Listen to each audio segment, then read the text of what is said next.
Everybody, hey, this is Andres coming to you live from Grand Rapids, Michigan. And if you're watching this on YouTube, be sure to give us a follow.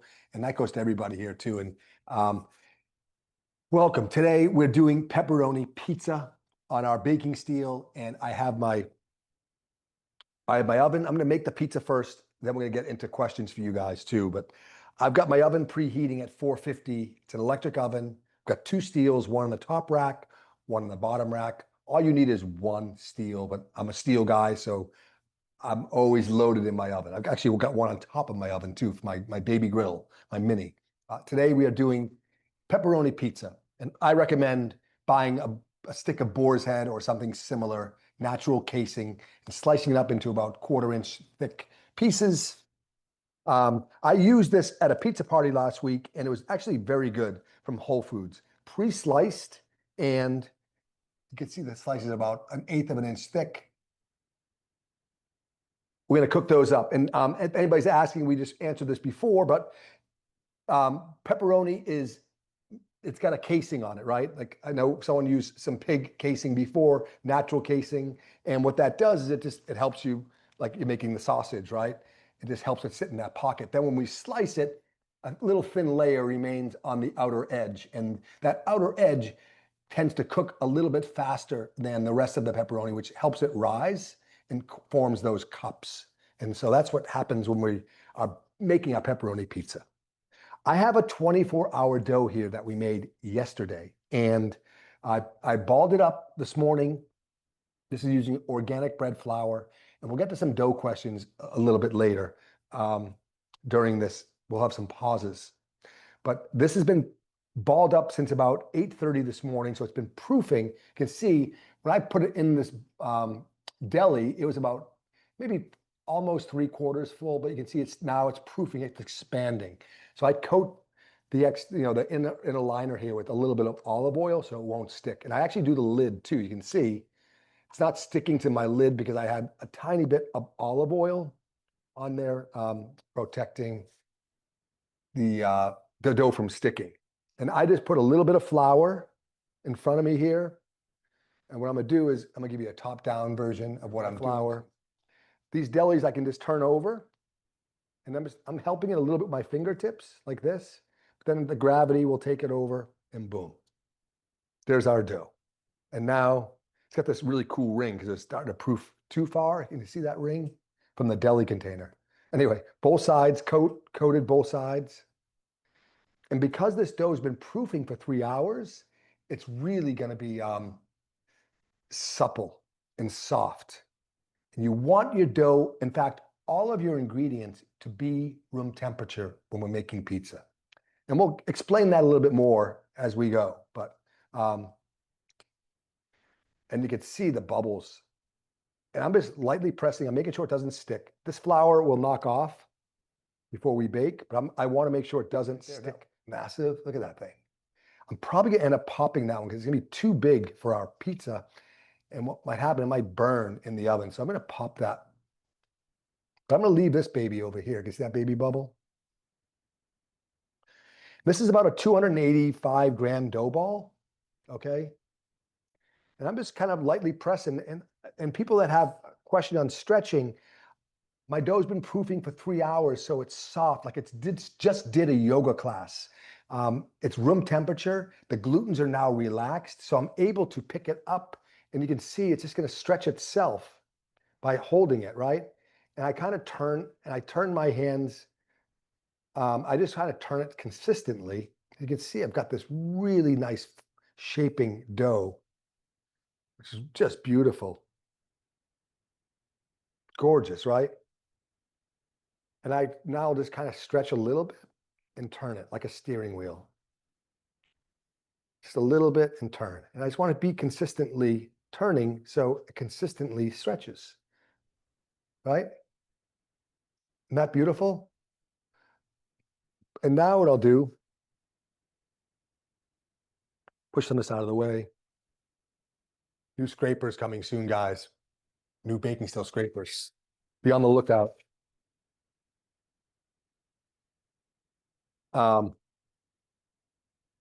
There we go. Stretch, boom. And by the way, just want to talk about the scraper for a second. This took me about almost a year to get these. Almost a year. It's wild because we wanted it very particular.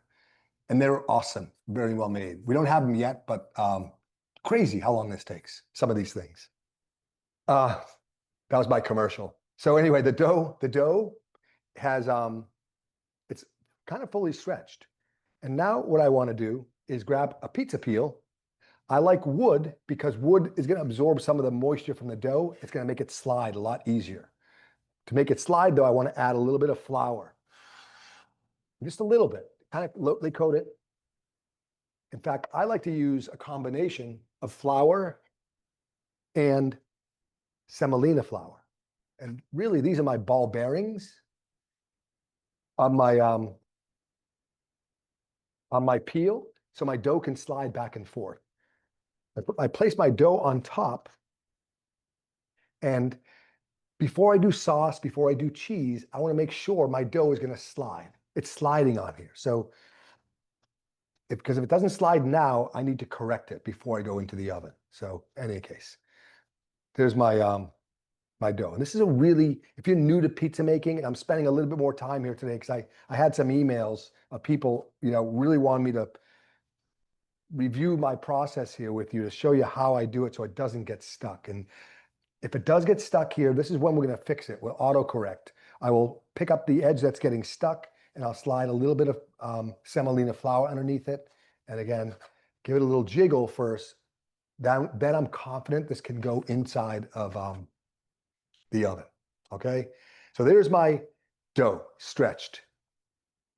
The ingredients here today, I'm using Bianco di Napoli crushed tomatoes. And let's talk, I mentioned earlier, all of our ingredients, I shouldn't say all of my ingredients. My dough is room temperature. I want my sauce to be room temperature because I don't want to disrupt this relationship between, I don't want a cold sauce going onto a warm or room temperature dough. That's going to cause this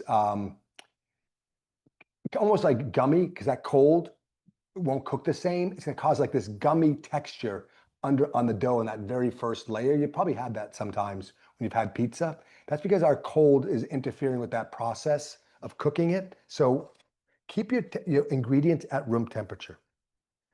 So all I did with this is the Bianco di Napoli tomatoes, and also tomatoes taste a lot better when they're room temperature versus cold. You can actually get the flavor, the nice flavor out of them. So I always say, and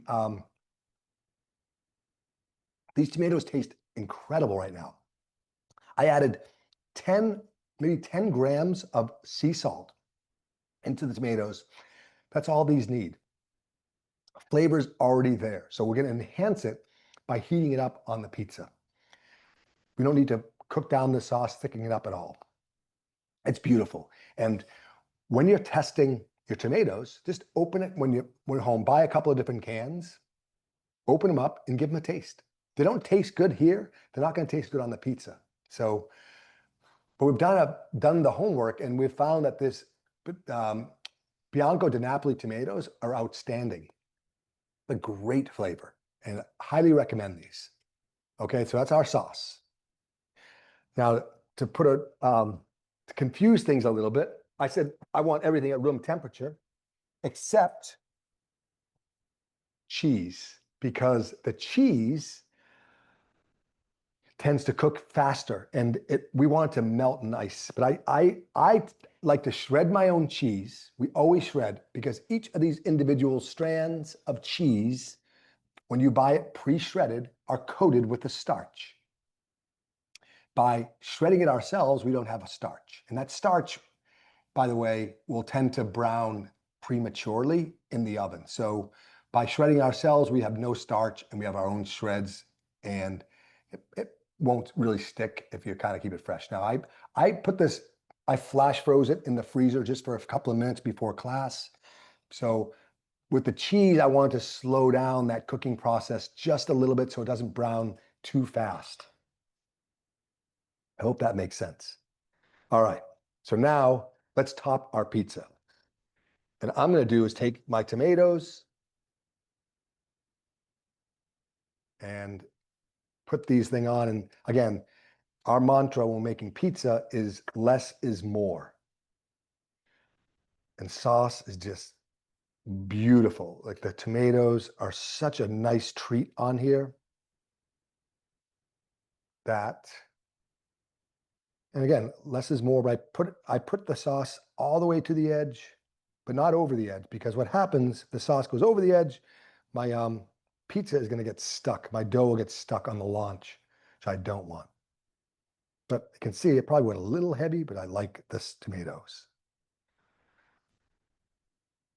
That's it.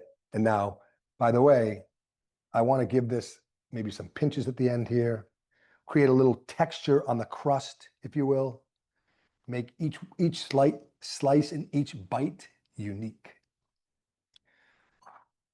A little parm underneath, kind of layering a little bit of flavor there, hidden, right?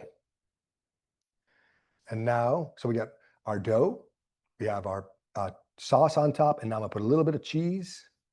Again, I don't want too much cheese, just enough, because it will absorb some of the moisture in the sauce, right? So I have a little bit of Parmesan, fresh mozzarella too. Some chunks I'm gonna drop. Just a little bit.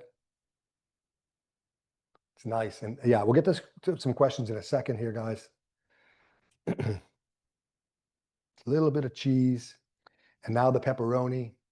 And there are some people that'll be very organized in their pizza making. I'm not one of those guys. I like mine to look unique and artisan. I don't even want every slice to be the same, which I guess if I owned a pizza shop, I could get in trouble. But I don't, and so I make this for myself. A little bit of pepperoni, and that's our pizza. That's it. Oh, you know what I could do? Just make this fun. I could add a little bit of spice. I plan on doing this. Just a little bit of jalapeno, right? So I'm gonna cut a couple of slices of this here, right on my countertop. Don't do that at home. By the way, I'm gonna give a little plug for this little knife here too. This is a Sinelli knife. It's serrated, Italian. Buy these on, I think you can get them on Amazon. I love them. My favorite knives. Chef Craig introduced this to me a couple of years ago, and man, I have them at home. I have them in the studio here, and I just we'll put a little bit of jalapeno on our pizza. Maybe a little honey at the end too, but not a lot. That's our pizza, guys. Okay, so now I've got my oven preheating at 450. I'm going to switch my oven to broil. The idea now is I want to get the coils on the top of my oven red hot. That's when I launch. So if I preheat my oven at 450, this is an electric oven, it tends to, I trick it. It's not too hot, so that broiler will kind of come on simultaneously. If I preheat my oven at 500 to 550, depending on my max, and I switch it to broil, well, these newer ovens they have the intelligence. They'll say, hey, whoa, I'm too hot. The broiler's not going on now. So it waits a few minutes till the oven cools, then the broiler kicks in. So our workaround or our hack is to preheat at 450. Yeah, we lose a little bit of heat on that steel, but now we're gonna gain that broiler back. So once that broiler kicks in, which should be about now, we're gonna go inside and launch. And let's talk about the launch quick. My dough's gonna slide here still. I'm confident.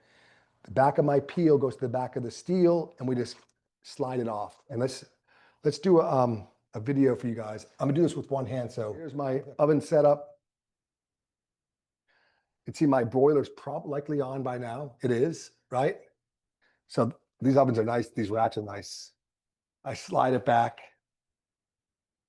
So back of the peel to the back of the steel and just kind of shuffle it off. Real easy. Close her up. You can see that broiler on. Nice.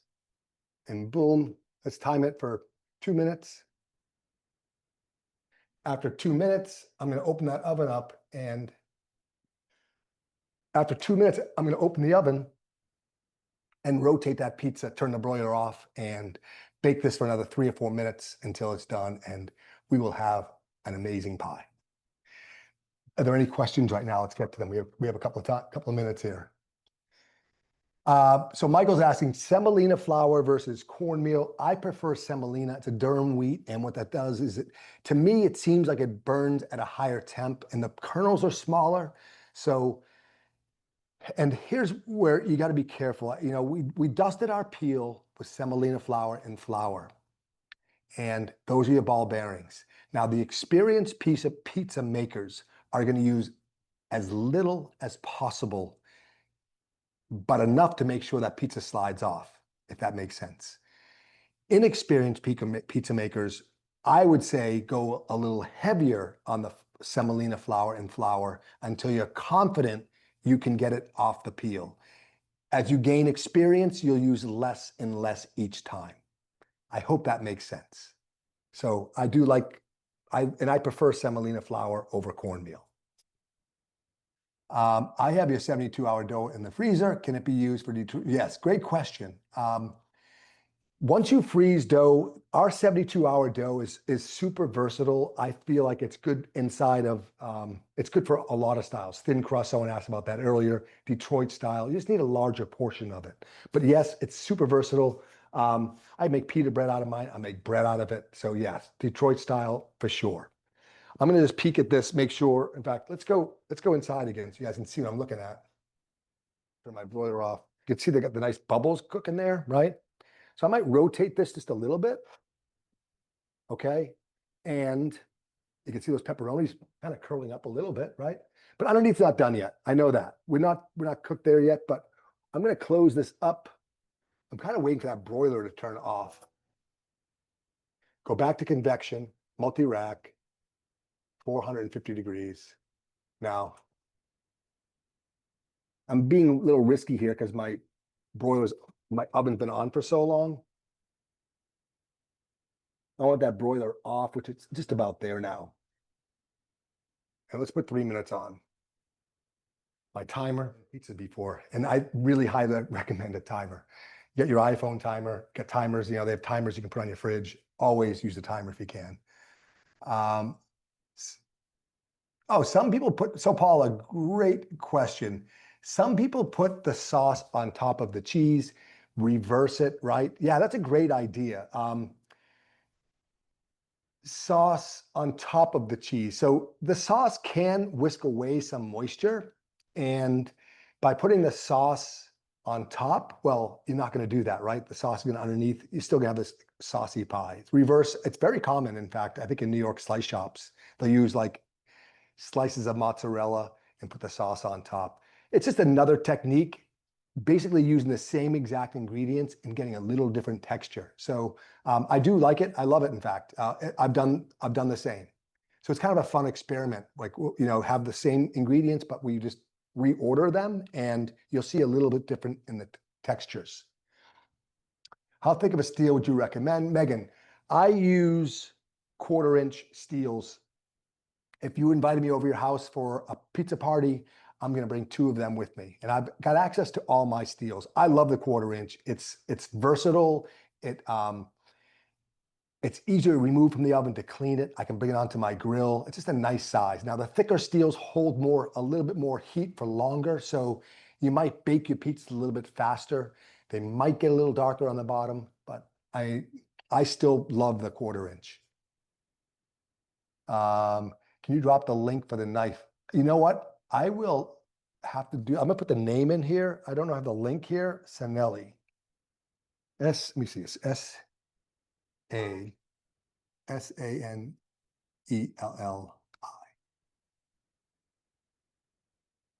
think you can get them on Amazon. Did you turn the oven back on after you turned off the broiler? Yes, I did. Harlan, I went back to convection bake. Turned the broiler off, went back to convection bake. I went back at 450. I could go back at 500 at this point. And then, oh, Diane's great question. How do I make a cracker thin pizza? So this dough I used today was about 280 grams. For a cracker thin, I want to use about half of that, 140 grams, and I'm going to stretch it just as thick. Oh, I'm sorry, not just as thick, just as large or just as wide. So this is about a 13-inch pizza potentially. If I would, instead of 280 grams, make it 140 grams. So it's going to be actually half as thin, right? As this one is. So it's going to be very thin. And let's take a look at this pizza. This has been about 4 or 5 minutes. Oh yeah. Oh, it looks great. It's beautiful, guys. It's beautiful. Let's see. You see our pizza. I'm gonna go top down and get a better view of it. Sorry here. There's probably a better view here. Not awesome. Really pretty. Awesome look. It's got some really nice crust to it.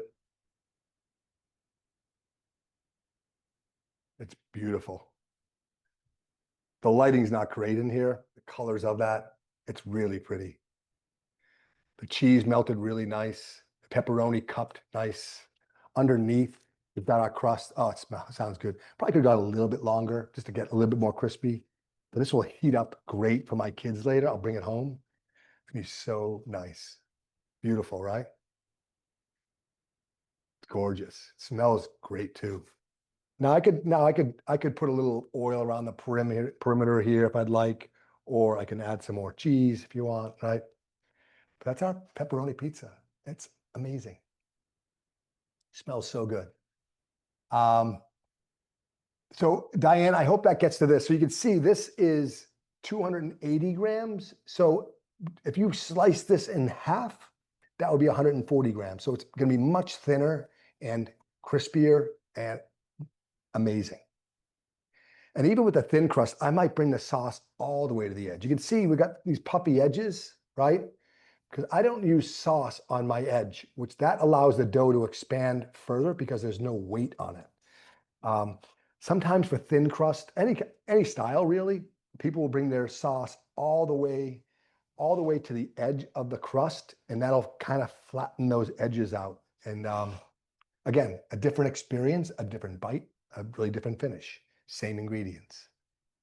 Hot honey's a great call. I like how you think, Francine. Yes, we could drizzle some Mike's hot honey on top here. Beautiful idea to finish it with. And then you mentioned honey earlier. At what stage would I apply it? Michael, I'm going on right now. If I have, I might have some here. Yeah. Mike's hot honey will be a great finishing or honey on top. It'll just add a little bit of kick to each bite.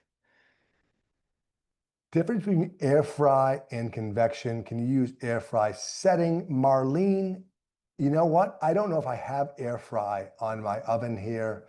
I like convection because what that's doing is it's blowing that air and circulating it at that temperature that I want. So in this case, 450 to 500 degrees. The fan in the back, the convection fan, just blows a nice steady heat. So that oven is incredibly even heat. And then we've got our steel beneath it, which is giving that intense heat from below, which gives us this incredible crust that we're able to bake this pizza in, as you saw, 4 minutes, which is pretty incredible. I think maybe 4.5 minutes total, which is incredibly fast. And the faster we cook our pizza at home, again, it's not a Neapolitan style, which would be a 90-second bake, but that's a soupier bottom, softer. We like it crispy. So a 4 or 5 or 6 minute bake in a home oven on a baking steel is a beautiful style. How dark a bottom without burning the top? Okay, so Michael, great question. How to darken the bottom without burning the top? So there is a balance. It's a great question. A couple of different techniques on that. This bottom is pretty good, right?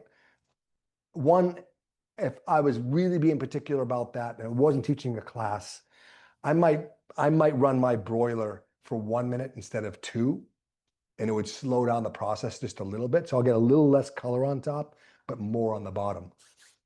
Alternatively, I cannot use the broiler at all and just go straight bake for 6 or 7 minutes That's almost pure New York style in a home oven. And that's going to keep that top from getting too dark. And so it's a really nice style to utilize at home, is not to use the broiler.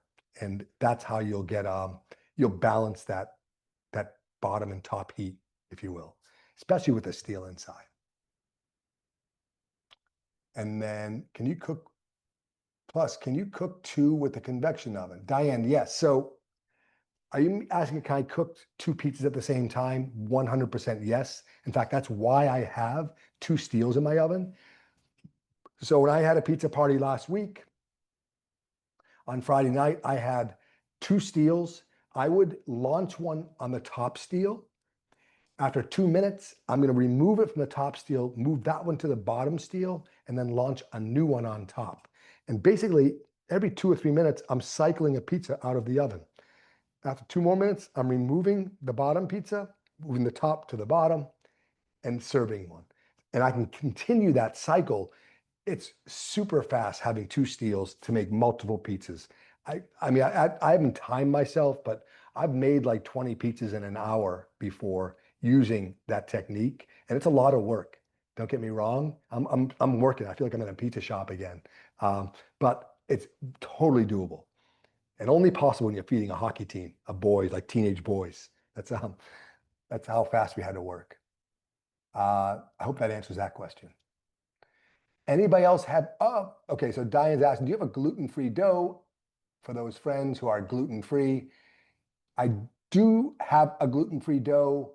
I haven't tested recently. There are some amazing new flours out there that are gluten-free, like Caputo, I know has one. I think King Arthur has one.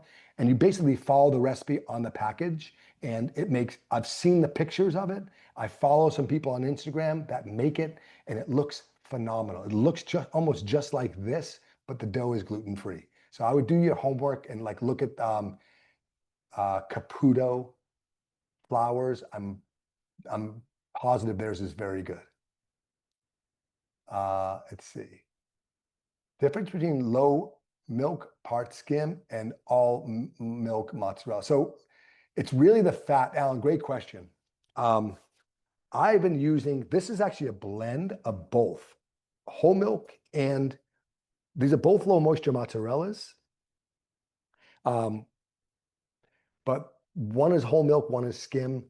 The whole milk or the skim one tends to brown a little faster than the whole milk version. That's one thing about the skim. It might brown a little faster. So I do a blend of both. And Trader Joe's has an incredible, I don't know if I have one here. I don't.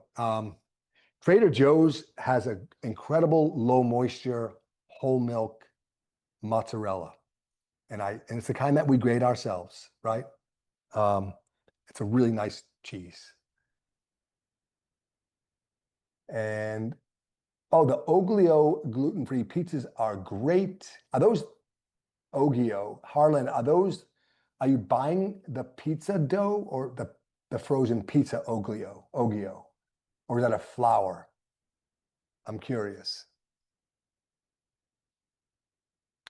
And while I'm getting to that, does anybody else have any questions?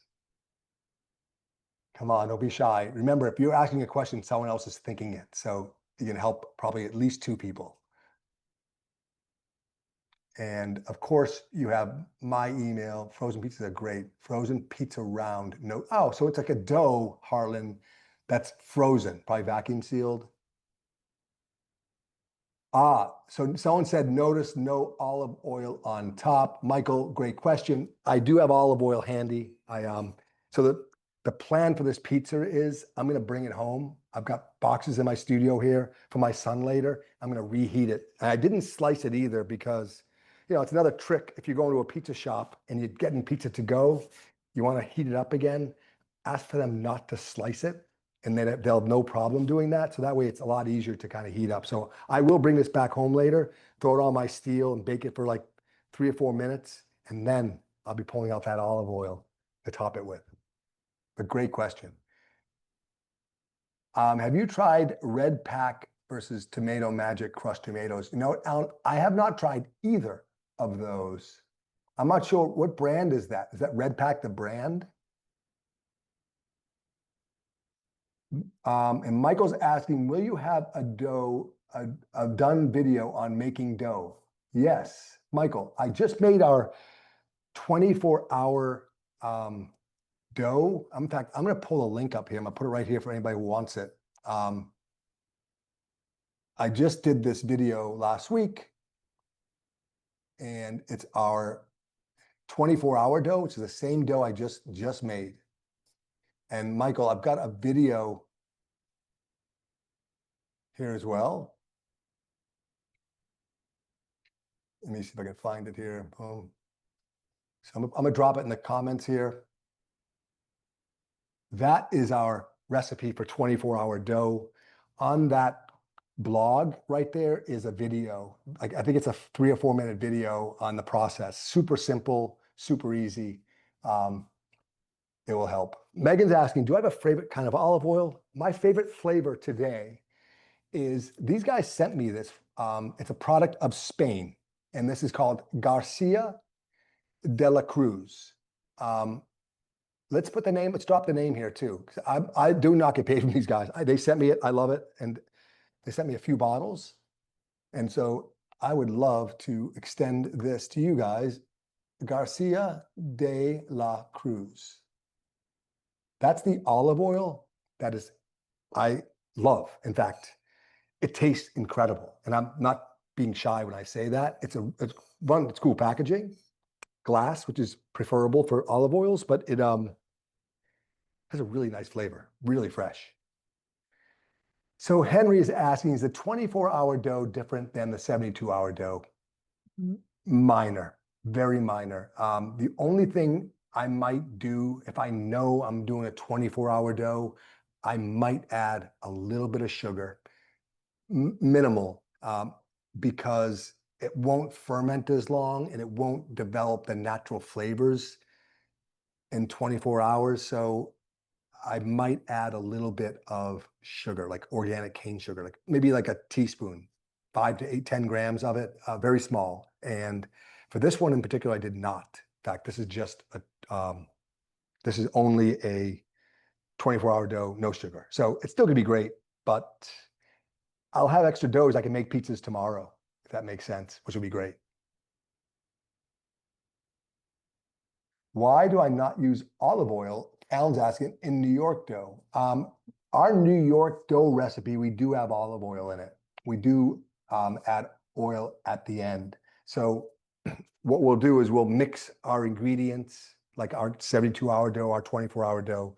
When we're done kneading it, mixing it, we'll add in like 15 to 20 grams, depending on the size, of olive oil. I always add the oil at the end because I feel like it lubes all those gluten strands. It lubes them up. So when we take a bite out of the crust, it just has a different texture. Man, if we didn't use the oil, it's different. Not saying it's better or worse. It's just different. It has a different bite to it. And it is very nice. So we do add it into our New York style dough.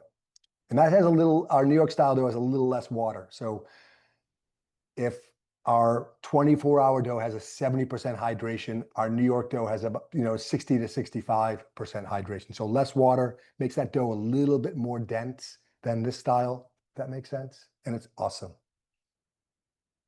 Why don't I use a poolish? In fact, I've been thinking about this and I've been writing about this a little bit, Alan, and I'm going to put a post up on it soon. I don't use a poolish, and I want someone to take the other side of this debate that I have with myself, that because I'm fermenting all of my dough for 24, 48, 72 hours, I don't see why I would need a poolish, which is going to be, a very small portion of this dough batch would be a poolish. So, and if I'm making a 24-hour dough with a poolish, I feel like it's the same as using a 24-hour dough. My whole dough is a poolish, if you will. It all has flavor in it. So I'm taking all of my dough and fermenting it and creating flavor. A poolish is just a small portion of that being added to a dough recipe. And I have a blog post almost ready to rip on that. and it's awesome. Hope that makes sense. Is everyone else seeing the post that Andres put up? Julia, did you not get that link I just put up on the, if you scroll up just a little to 1241, I posted it right then. And Julia, in fact, anybody, here's my email too. bakingsteel.com. You guys can email me any questions, okay? I'm here to help. Water distilled, purified, or bottled? Great question. Marlene, really good question. I drink reverse osmosis water here in Grand Rapids at home, and I've got a well, and we just filter it with reverse osmosis. I love the taste of it. It's awesome, simple, like pure water. And so I cook everything with that water. So if I can't drink it, I won't use it in my food. I'm in Grand Rapids here, and it's city water, and I haven't tested it. I've tested by RO water, and it's great. So I basically, anything I drink, so when I first moved in here, the studio, I didn't have reverse osmosis. So what I was doing, I was buying purified, like boxed water, if you will, and using that as for my dose, something I would drink. That's something I was being very mindful of. Todd, you don't see the dough recipe I just posted earlier? Let me see if I can post it here again. Can you guys see this one? I just posted again. Can you guys see that, Todd? Oh, you can't see that. Oh my goodness, that's so weird. Can anybody else see that? Nobody can see that. Why is no one seeing my work here? Save, not seeing the link either. Is it in the chat? I'm in the chat right now. That's so weird. All right, let me see something here. What is this? Someone's answering.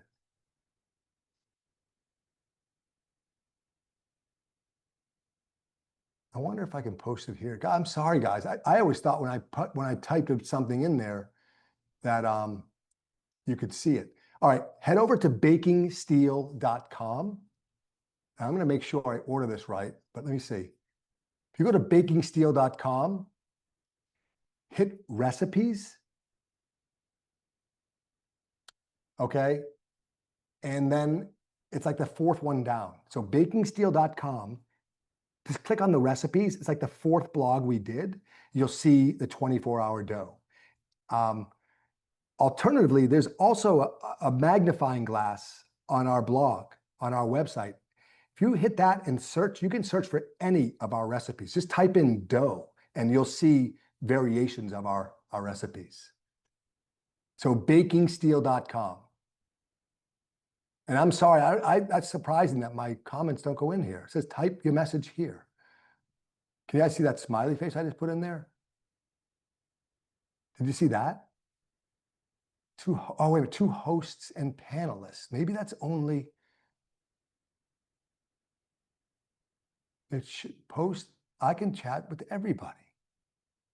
Panelists can chat.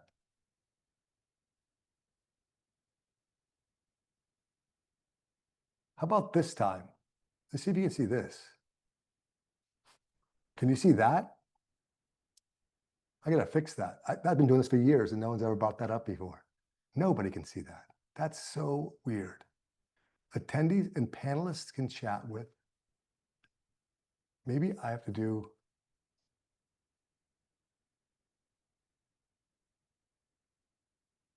Huh. Oh, that's weird. Maybe everyone. No, it's addresses to everyone or a single person. Okay, I'm gonna have to look that up, guys. Sorry about that. I don't see where host can chat. I only see where, well,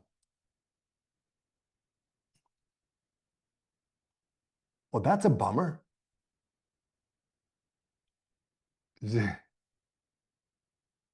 Zoom, yeah, Zoom's so complex and it should be so easy, right? That's funny. Anyway, and Andris, Andris @ bakingsteel.com, you guys, text me and I will, or I'm sorry, email me, and I'll get you any link that you're looking for. Okay. I'll even give you lessons on how to do it. All right. Anybody else have any questions? You guys are amazing. Thank you. Until we see other people's chats when they select to everyone. You guys are great. I appreciate you guys. Honestly, text me, email me. Any questions, we'll help you through it. We're obsessed with making you guys great pizza makers. All right. Thank you guys. Until then, thank you.